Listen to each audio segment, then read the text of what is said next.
Hello, Namaskar, and a very good afternoon to all the viewers who have connected with CIT and CRT for this particular live interactive session. This is Simran Singh, and you have all connected with us through eVIDYA channel number 6 to 12. Besides, there are so many different mediums through which you can join our live conversations, and you can always ask your queries, your questions in the comment section of our YouTube channel. As you all know, it's NCRT official.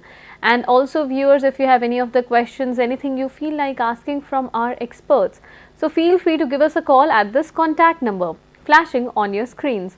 It is 8800440559. And once again, a very warm welcome to all the viewers, all the audiences who have connected with us in the fourth day of our online 5 days 5 hours training program on cyber parenting.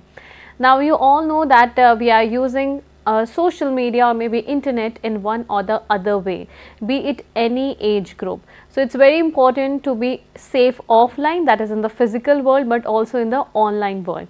So cyber parenting is quite an important concept that helps us in navigating the complexities of the digital world and also finding our way through it, but safely and securely. So providing us more insights into the conversation, we have with us our today's guest. So allow me to introduce you with the guest for the program. In the conversation, we are joined with Mr. Jitesh Kumar Singh. Namaskar, sir. We welcome you in the conversation. And sir is Assistant Director and Assistant Professor in Clinical Psychology from School of Criminology and Behavioral Science from Rashtriya Raksha University. Viewers, in the live session, if you have any of the queries, either you can refer to the comment section of NCRT official, that's our YouTube channel, or feel free to raise your questions, your queries at this mail ID. You can write to us at training.helpdesk@ciet.nic.in. And viewers, let's quickly have a look at the screens in order to understand about what we have discussed so far. What are we going to discuss ahead in the conversation? So we started our training program on 4th of December, where we discussed about generational perspectives in cyber parenting. The second day was all about types of parenting styles in the digital age. And the third day, yesterday, we discussed about challenges and problems in cyber parenting. Today it's about interventions and strategies for effective cyber parenting, and tomorrow, that's going to be the concluding day for the 5 days online training program. We are going to discuss about smart parenting, effective monitoring and surveillance. So this is a dedicated web page of CIT NCRT's this particular training program, where you can gain all the information regarding the 5 days online training program on cyber parenting. We have our detailed program schedule, and also viewers, this particular information is with regard to the post session activity or the quiz. So we will be definitely starting that also, but as of now, let's begin our conversation, and for that I would like to invite Jitesh sir once again. So sir is there, and sir will be talking at length about interventions and strategies for effective cyber parenting. So sir, what are we going to discuss today? Please take our viewers through that. Yeah, thank you for the welcome. So today is the fourth module of that is intervention strategy for effective cyber parenting. So in today's module, it's a very important module that we are going to look into, and here we are going to discuss about what are the cyber trends in India, what are the cyber crime in India, and why cyber parenting is important, and how you can master the skills and strategy for cyber parenting. Okay, and also to whether and how you can implement in with your kids, with your students, and within your family, and if there is any incident within your community, whether you can report, what are the resources we can utilize to report these cyber incidents. So these are the things we are going to discuss in this module. All right, sir, and now I'll request you to please begin the conversation. Over to you, it's all your time. Thank you very much. So once again, a warm welcome to all of you in the fourth day of this training module, cyber parenting. We are going to discuss about the interventions and strategies for effective cyber parenting. So as I told, we are going to discuss, initially set the frame that what are we going to do, like to understand the what are the prevalence of cybercrime, and why it is important to understand the cyber parenting. So let's just start with understanding the cyber landscape of India. In India, if we look into India, youngest population globally with an average age of 29 years. So, and over a quarter of its population, it's around 25.78%, fall in the age range of 0 to 14 years. Children constitute around 14% of the India's overall internet user population as per the 2021 data. And it's a huge population. 14% of all over India's internet users are young age, children's, kids. And if we look into the recent survey that published in 2023 by Statistica, they say that around 46% of the urban parents report that their children spend 3 to 6 hours each day using social media or OTT platform or online games in India. And 15% of Indian parents also reported that their kids are using more than 6 hours these online media platform. That is quite concerning. We need to understand what our children are doing, and whether these platforms that they are using are safe for them or not. So if we talk about the cybercrime, so cybercrime is a crime involve computers and networks, and nowadays, like, we all are into this. Without computer, mobile, and network, life would be like it's a difficult imagine nowadays. This include a wide range of activity from illegal downloading of music file or stealing money, or from an online bank account, or persuading someone to share their digital information. It may also include frauds such as the job related fraud, matrimonial fraud, stealing or misusing sensitive personal information from that you have shared on social media platform or personally, like Aadhaar card, credit card, debit card, bank details, or the purpose may be to defame an individual on social media platform, or distributing false viruses, or it may be crime may lead to the physical, sexual, or psychological abuses.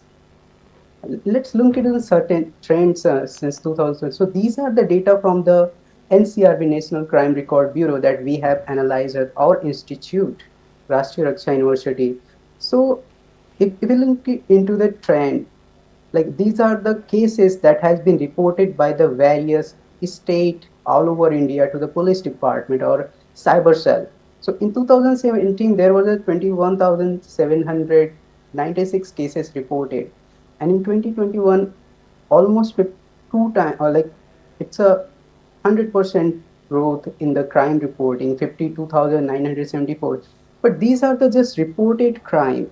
Majority of the crime are cyber crime are not being reported because people doesn't have knowledge to whom we approach, where we address, uh, where we file complaint. And if you look into the cybercrime against children, there was just 88 cases reported in 2017 and 1,376 cases reported to the cyber cell in 2021. But these are just a number that has been reported. You should understand there are vast majority of people who don't report, who don't know how to report. So this, but still the growth from 88 to 1,376, it's exponential and very concerning. Thus, we should understand the why cyber parenting is important. If you look into state-wide cybercrime distribution, so Uttar Pradesh has the highest cybercrime reporting, and considering they do have highest population, but on second number it's a Maharashtra, third Kerala, and the Karnataka. If we look into the motives behind the cybercrime, like here we need to focus why cyber parenting is important. So the same data, when we look into the what are the motives why these cyber fraud, cybercrime happen, so around 60% of the crime happen with an intention or motive of committing fraud to other, and 16% were on some other heads that was explicitly not mentioned in the data. Sexual exploitation was 6.9%, and personal revenge includes like 3% of the all cases. Now, if you look into the cybercrime against children in India, Again, using the same data from 2017 to 21, Maharashtra has the highest contribution in this field from, and next is the Uttar Pradesh. So 17% of the all crime reported against children in Maharashtra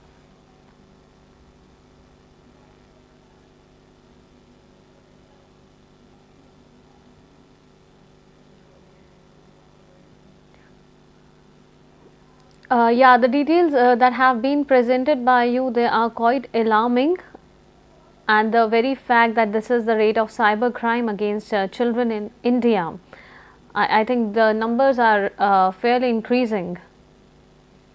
Yes, yes. Another factor that I would like to emphasize here, the motive behind the cybercrime against children. So if you look into the motive behind crimes against children, 60% of the cases that has been reported, the motive behind those crimes were cyber pornographic, hosting or publishing obscene sexual material or depicting children. And another major chunk was the cybercrime against children, like some other factors, cyberbullying, threatening, harassment, and fake profiling was there. So these are the certain major type of cybercrime. I'm not going into the detail because these are not the objective, but we should aware these are the types of cybercrime that are there in the cyberspace. Until unless we know, until unless we have the digital literacy of these things, we won't be able to prevent. So identity theft, psychological tricks, social media related attacks, digital banking fraud, attacks through mobile application, and attack through virus application. I'm just going to cover identity thefts, psychological tricks, and social media and virus in this part of the module. So if we look into the identity theft, so identity theft is a wrongfully obtaining someone's personal information like photograph, name, mobile number, address, bank details, and using those information to benefit oneself, that is to gain access to bank account or apply for the loan on your name without your consent, or booking a hotel room or ticket with your Aadhaar card details. And there are some tips how you can avoid these things. So sometimes what we do, we share our PAN card or any details to anyone without mentioning for what purpose we are sharing. So whenever you share, you always strike out the photocopy and write there why you are sharing, what is the purpose of sharing those details or those documents. We look into the psychological tricks. So psychological tricks are the psychologists are the tricks where attackers play with the minds of the user, especially when we talk about the children who doesn't have enough knowledge or the people who doesn't have digital literacy with a literary offer. Once they trap into the attackers, they exploit or they steal money or steal sensitive information like Aadhaar card, bank details, and harm the individual. So there are three types of cyber tricks that are being played by the in this field. One is the phishing. So phishing is a committing cyber crime or fraud using the email. So in this, individual send an email to the individual profile or individual email ID, pro- pretending that he is a legitimate source, he's from the bank or recruiter or credit card company, and give an offer that if you click on the link, will grant you this much credit, or you can apply bank loan from this, or you can have a cash or some liquidity offer. And the moment you click on the link, the moment you submit your personal details, you may fall in that trap, and they may use your personal information that you're sharing for their personal benefits. Wishing is a same kind of fraud. The fraud is the same, but the medium is different. Here, instead of email, they use call, telephone call, mobile call. So sometimes they pretend to a banker and call you that, sir, there is a new policy changes, and for that, to update that policy, we are calling you from the this particular bank, and we have sent an OPT. If you can say, we can update this. So they may present many other kind of example and convince you to share the OPT. The moment you share, they wiped out your account. And children are very prone to these things. they may share, because mommy is not there, papa is not there, so they may share the OTP. So you should educate them. Another is the smishing. Smishing is the committing the same crime. They send the link through the SMS, and the moment you access those links, they hack your cell phone, or they ask for the details that they utilize it. To make your children or oneself aware about these things, you should know that do not respond to any suspicious email, links, or call that has been coming. And if some email coming or some message coming where you have not put any request, uh, do think and check properly before responding to those things.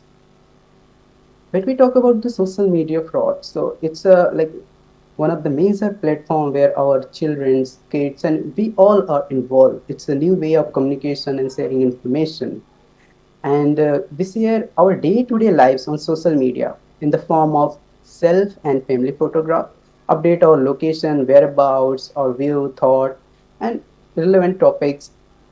One can understand your entire history through your social media account, through your profile, and can predict what are you going to do in the future. If you're sharing certain location that I'm going to this restaurant this evening, I'm going to this particular live show, and these poses a threat to the individual, as an unwanted access to the social media profile can cause loss of information or defamation or even worse consequences. They may use your information, where are you going, and start stalking you, start following you to those places, and you don't know who is following you, what's the intention behind those people, why they are following. Hence, to protect an appropriate use of social media profile is very important. Let's look into some example of social media frauds.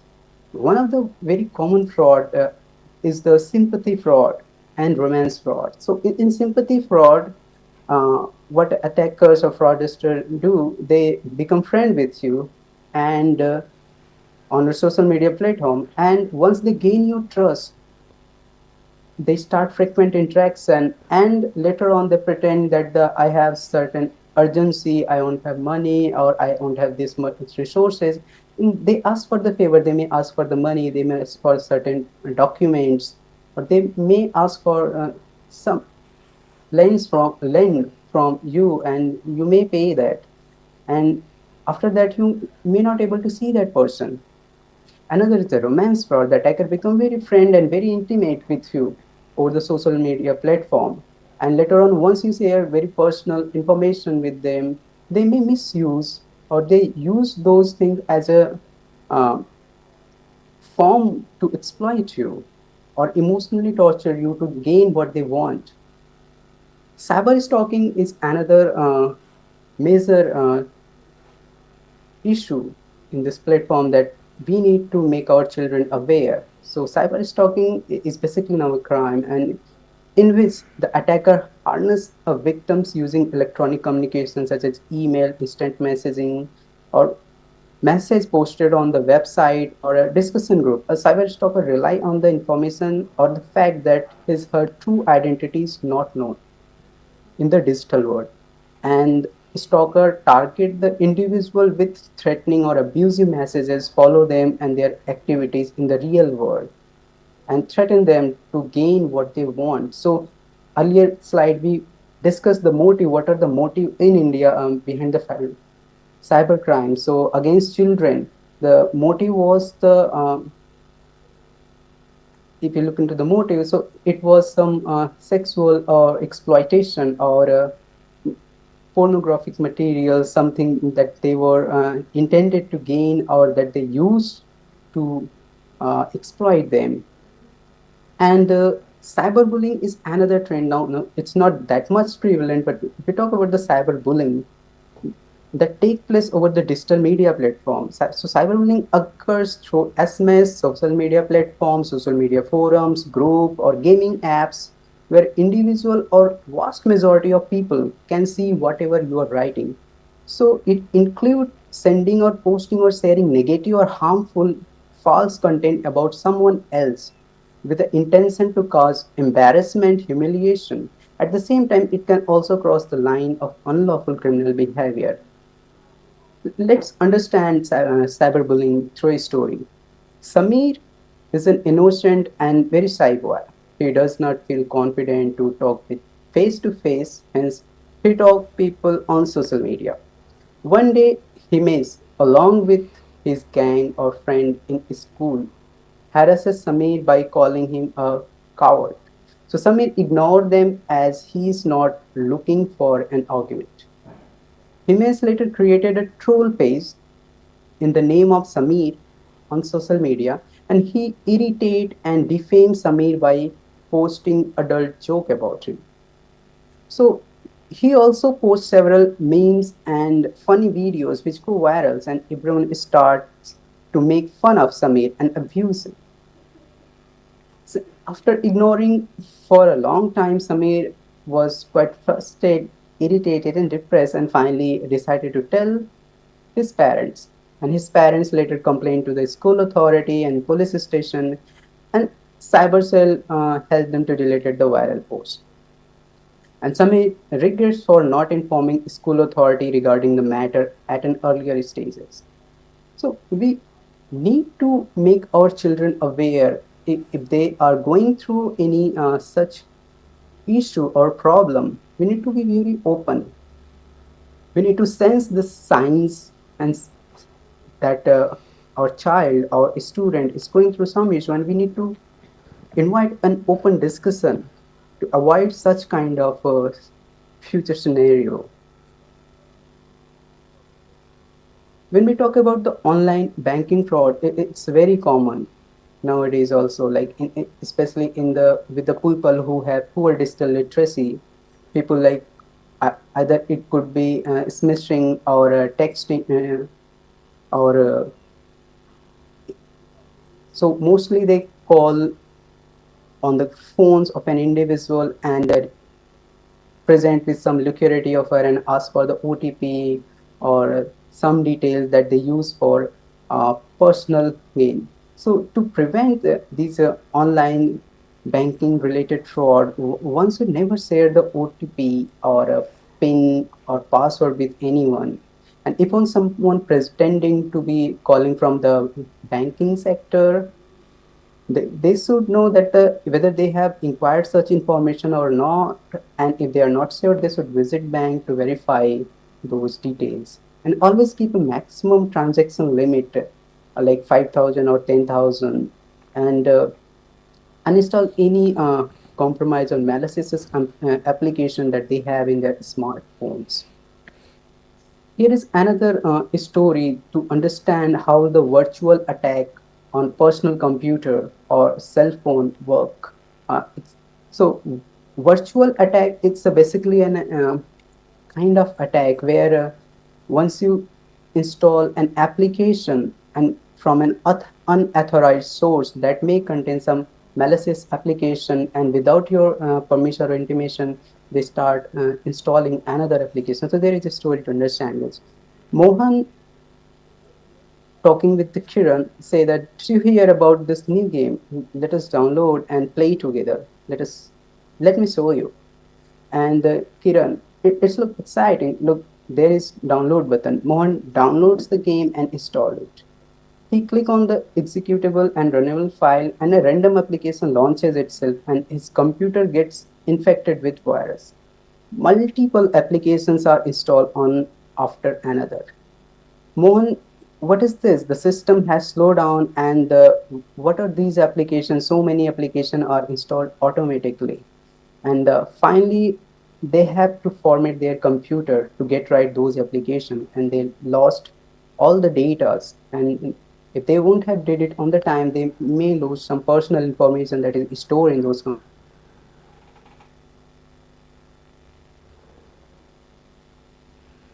Also to oneself that always use a genuine software and an application, and do not download application or install application from any unauthorized sources. So these were the some background to understand the importance of cyber parentings. There are a vast range of issues, and the crimes are there. You need to understand the what is the threat, what are the motive behind an individual, and What are the aspects that if you missed out may take advantage? Cyber parenting is the practice of guiding and monitoring children's online activities such as browsing, gaming, socializing, and learning. Cyber parenting can be challenging, especially in the age of digital natives, where children are knowing more than their parents about these technologies. However, cyber parenting is essential for ensuring children's safety and well being and overall development in the digital world. For an effective cyber parenting involve combination of awareness, communication, technology, strategy to ensure a safe environment for children. Here are the some strategies that I'm going to share for a effective cyber parenting. The very first step when we talk about the cyber parenting you should take is to establish an open communication. Open communication means non-judgmental communication, that your child feels free to come to you and share their experiences, whatever they are facing in their school, in their digital world. Online experiences and concern and queries, questions, they should share. They should be very open to them. Educate your child about the potential risk and consequences of online activity, including cyberbullying, privacy issues, and exposure to inappropriate content. Another second step is to set a clear rules and boundary. The clear rules on boundary to establish it could be related with the screen time, online activity, or appropriate content. Clearly communicate these rules to your children and enforce consequences for violation. Like you may say that these are the rules. Like in the night, after during the dinner time, no one will use cell phone, or the maximum timing of using cell phone could be 3 hours. And you just should explain the reason genuinely to the children that how this is going to benefit them and why they should not use beyond this. You should also discuss and agree upon the guideline, what should be the basic rules you're going to set up for social media uses, online gamings, another internet activity, and how these activity, if they're being overused, can be harmful for them. Educate about the online privacy, teach your child about the importance of protecting personal information, and emphasize the risk associated with sharing personal information such as location, school, contact details on social media platform. Also instruct them to how to use privacy setting on social media platform and other online platforms. Monitoring is another very important key component that parents, teachers should take care. Regularly check your child's online profile. You may just Google it, put your child name, school, or whatever things he has put, and search on the Google what are the information is available on the website, and whether these are the relevant information. If there is something irrelevant, ask your children to remove those things. Check their friend list, and as well post as well if possible, and use parental control tools and software to monitor and restrict access to inappropriate content. Many internet service provider and devices offer built-in parent control. It's all there in Android and iOS both devices. Teaching online etiquettes and responsible behavior is another important domain of which, emphasizing the importance of respectful and responsible behavior online. Discuss the potential effect of online action on themselves and others. So, if I hate someone, I should not comment or put an hate comment on someone's profile, because you need to sensitize and make your children understand that these are not the thing that you should do on the open platform, that is not just going to harm you other person but also you in long run. And encourage them to think before posting or sharing content and consider the consequences for their online behavior. Stay informed and current trend and apps. However, it's a bit difficult. There are lots of things coming every day, new apps and platform. and your child may be aware with those platform but might not be aware the harms associated with using those platform or misusing those or n- not able to understand how to use effectively those platforms. This knowledge allow you to better understand the potential risk associated and educate your children how to use those platforms. If possible, consider to join the same social media platform that your child is. You could be the friend, you could be in the social group that is there, and stay connected with them so that you can understand the digital world of your child. Encourage critical thinking. Teach your child to critically evaluate the online information.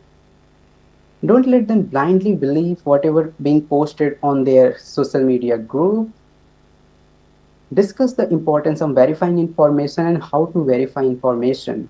It should be very clear. Encourage them to report any suspicious or inappropriate behavior they may encounter online or offline, or any offline behavior that is being transitioned or some way someone taking it to the online. Model healthy online behavior. You should always be a role model for your children. So if you are setting a rules and boundaries for using social media or online presence, you should involve yourself as well and do follow those rules regulation that you have been set, because we are the best role model, parents are the best role model for their children. And if you aren't able to follow the rules that you are setting for your children, it would be difficult to make them understand and follow those things. So set the rule, and if it is there, make sure that you should follow and make them follow, and show them how to use the technology in a balanced and mindful way. Establish a family media use plan. So family media use plan, again, like there should be no social media use or cell phone use while having dinner. There won't be any media use after 9 p.m. after going to bed. So you can set this establish family rules for media uses within your family to restrict the screen time and improve IPR among the family member and to better connect with your childrens, and also provide emotional support. Be very supportive. Uh, Indians, if parents are very much supportive to their childrens, but you need to understand if your child encounter any challenges online, create an environment that they feel comfortable, discuss any issue they may face without any fear of punishment. So I am saying that there won't be any punishment, but you should be very clear cut boundary that if this happened, then this you have to do. This thing cannot be done in this way. And so once you set the clear rule, regulation, and boundaries, chances of falling in the social cyber crime zone is very less. By combining these intervention and strategy, you can promote a safe, positive online experience for your child while helping them developing their responsible digital behavior. There are certain do's and don'ts for cyber parenting.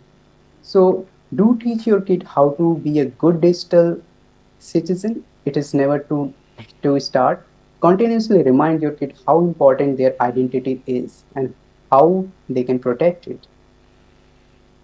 Protect your kids' information, including any personal identification information. Do configure both security and privacy setting on your device and your kids' device. Don't overshare information about your kids or family online. Don't leave devices unlocked. Don't use screen name with personal information. Don't use your date of birth or location or profile. And don't use information about you as a password that most of the time you use date of birth or a birthplace name as a password or anything. We are if you're using very common things, it's a very dangerous. People can easily access your digital profile. Do set a limit on device usage. Use built-in controllers to reinforce those things.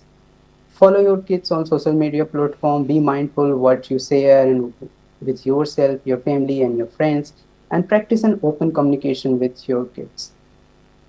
Don't save billing information on device and avoid accidental or non-permitted transaction.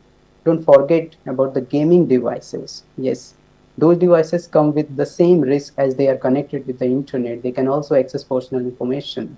And don't underestimate the power of digital world and its associated tools, because they are very powerful. The way they are connecting with us, you to the world, the same way they can steal the information. So it's a very sensitive. And at the last, I'm going to say reporting cybercrime. So these are the places where you can report cybercrime if you're facing. So the very first step would be to, if you face any such incident, you should immediately visit your nearest police station, and you should report to the National Cybercrime Portal. And also, if it's a phishing, you can report on the phishing website. There are government initiative, and you can check all the advisory at cert.in.org.in. And you can also email any sensitive threat or cybercrime that you face, and also call to the toll-free help desk number 1-800-11-4949. And if your cell phone got stolen, immediately file an FIR and take the help of cyber cell to get it blocked. So thank you very much for listening me patiently, and I hope this session would be helpful for you. Of course, sir. Thank you so much for sharing all these details with our viewers. I'm pretty sure that the information has come in really handy and informative for all our viewers. And we still have around 15 minutes left in the conversation. If there's something else you would like to add, then please go on. Sure, I'd be happy to. Anything you would like to say from your end? Anything you would like to advise our viewers regarding the interventions and the strategies for effective cyber parenting? Yeah. So when we talk about the cyber parenting, it's a nothing new, but to understand your the way we understand the physical world of our children, we do need to understand the virtual world of our children. However, in these modern days, especially in the urban area, it's a very difficult to get the know the children. Time is another constant, but this is the key. Like, spending time with your children is one of the key to understand them, to understand what's ongoing in their physical and virtual world, and having conversation and open conversation, setting a kind of a safe environment where your children doesn't feel insecure to sharing, or doesn't feel that I'm going to be punished if I share this information. This should then, if this kind of environment you would be able to create within your family, or for teachers, if you're able to create such an open communication environment within the school, it would be very helpful, because for any minor issue, if they are coming to you and saying this is the something that I'm facing, it's a very easy for you to understand and mitigate before that happens. So I think open communication and setting time limits, boundaries, and making them understand that we understand your digital world, digital life, and we appreciate that you're sharing this issue, and we are not going to angry with you that this is happening, but we are going to support you to overcome these issues. If this kind of trusting and open environment we can create within school, within family, I think most of the problem we can easily resolve related to cyber uh, crime, or we can able to mitigate at least. Of course. And sir, as you just mentioned about maybe setting out boundaries, keeping checks and balances when it comes to the children, but especially during the adolescent phase of their lives, children do not like They find it really intriguing that their parents are approaching them again and again, or maybe teaching them different concepts that are important, because adolescence, I think it's a vulnerable stage in life. So how to deal with that kind of thing, where we have to be on the same page, introducing these concepts to our children, that online safety is as important as offline safety, and then again making a pathway in their life, talking to them. How do you see it? Yeah, so adolescent population is another like one of the biggest consumer of digital world or this online platform. And when we talk about the adolescence, definitely after 13, 14, they want freedom, and to certain aspect, they may not feel very comfortable to sharing the personal information, what's happening in their life with their parents. So, but we need to understand that I think in the previous session it has been discussed the types of parenting style.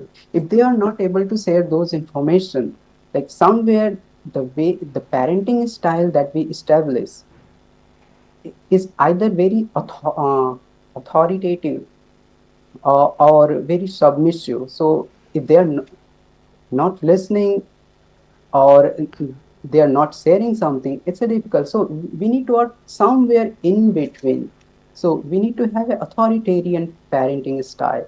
So what do I mean by authoritarian parenting style? That if we talk about the authoritative, that will simply say you do this, you do that, I don't want to you to go there.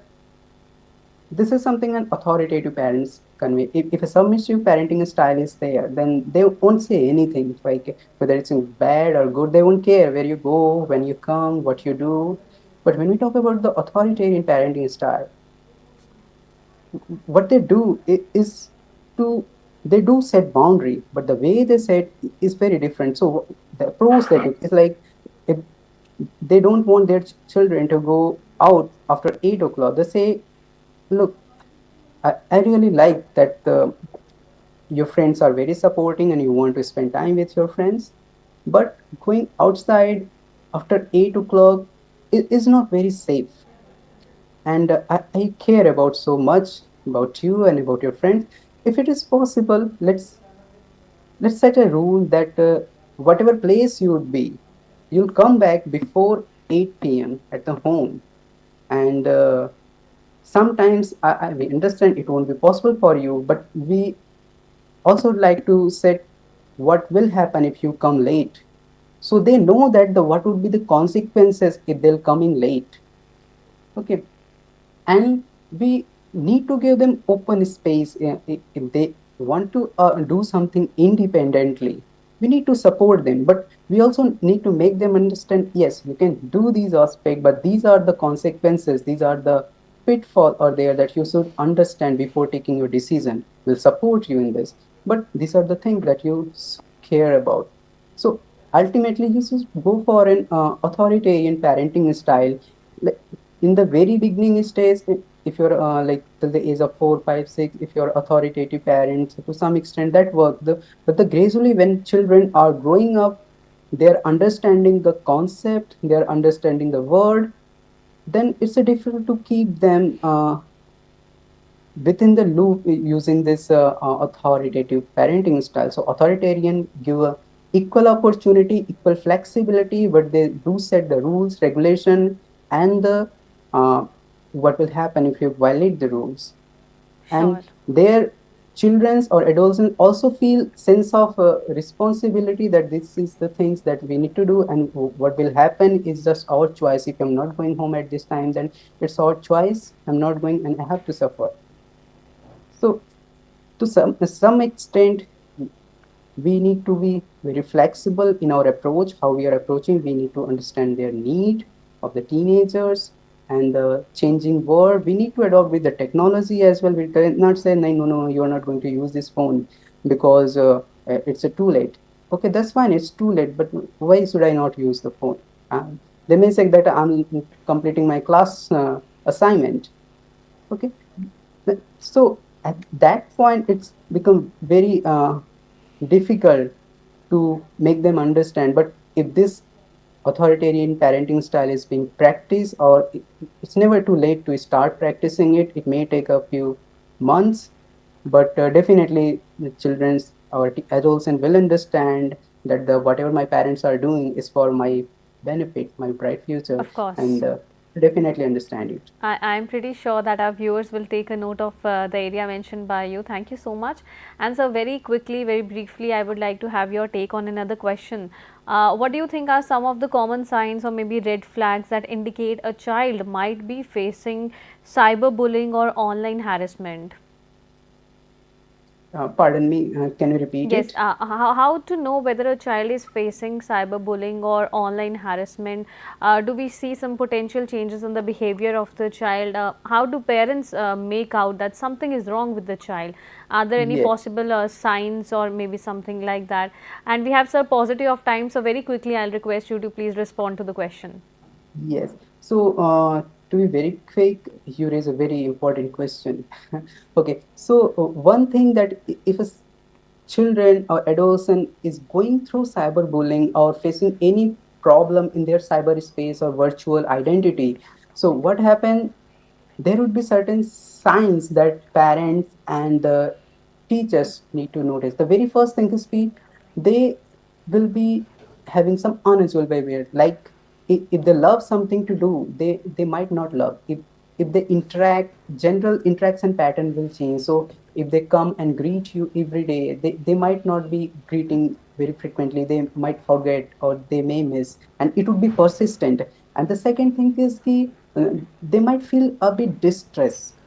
You may feel like he's not very happy. He's consistently from a few days is sad, or he may be especially children. They don't display sad behavior, that but there would be irritability. There would be some anger on minor issues. They may become very aggressive. That might not be very usual for them, and they might fear to going online. They might be earlier using cell phone for 3 4 hours, or nowadays they might not be uh, they may not like to even logging into their account. They fear from the cell phone. They fear to log into that particular social media platform where they feel that, this kind of activity may happen.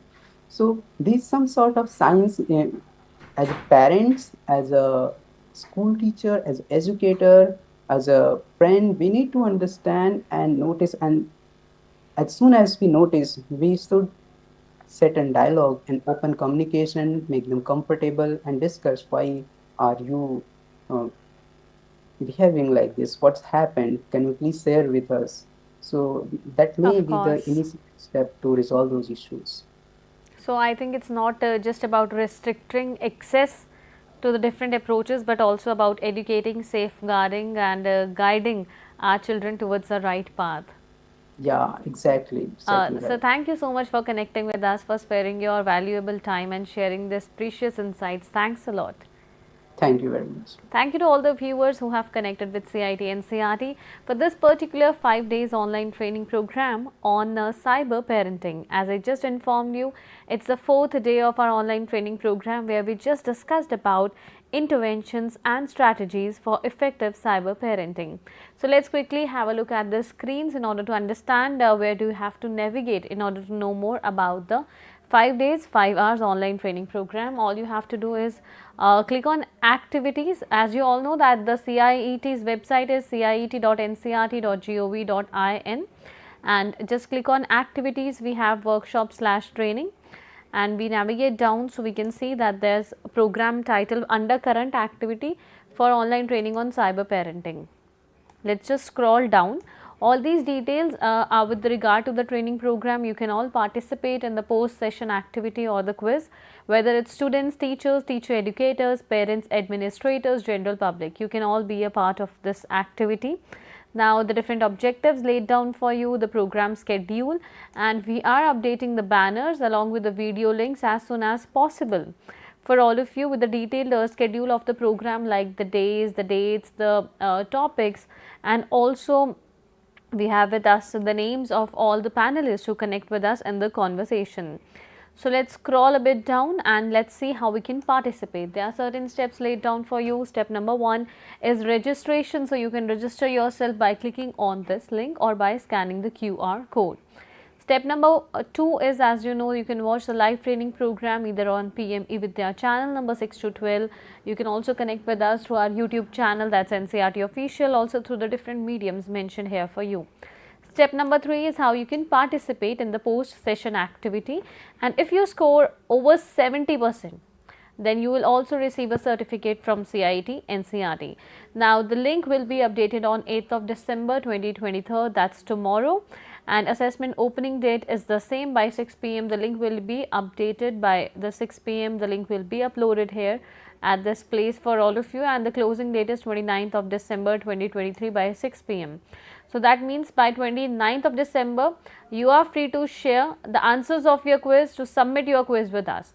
Now we keep on saying that your feedback matters a lot, so please do not forget to fill this feedback form, and also scanning the QR code will navigate you to the form so that you can share your feedback with us. Then for any queries, you can reach out to us at training.helpdesk@cit.nic.in. Also you can connect with us through the contact number flashing on your screens. Once again, thank you so much for connecting with us. This is a wrap up for the 4th day of our online training program on cyber parenting, where we were discussing about interventions and strategies for effective cyber parenting. So tomorrow at the same time, that is from 4 till 5 p.m, we are going to discuss at length about smart parenting, effective monitoring and surveillance. And viewers, before wrapping up the program, an important piece of information for all of you. You all know that for this academic year 2023 to 2024, NCRT textbooks, they are widely available all across the country. You may purchase them directly from the different sales counters of NCRT that are currently located at New Delhi, Ahmedabad, Bangalore, Kolkata and Guwahati. You can also place an order online for these textbooks. Either you may download these textbooks in the PDF or the soft copy versions through the different mediums flashing on your screens. And in order to know more about authorized vendors, feel free to explore the website of NCRT. Thank you once again for connecting with us. Do not go anywhere. Next up we have our program of Sahyog. So keep watching eVIDYA channels and tune in once again tomorrow with us from 4 to 5 for the 5th and the final day of our online training program on cyber parenting. Thank you.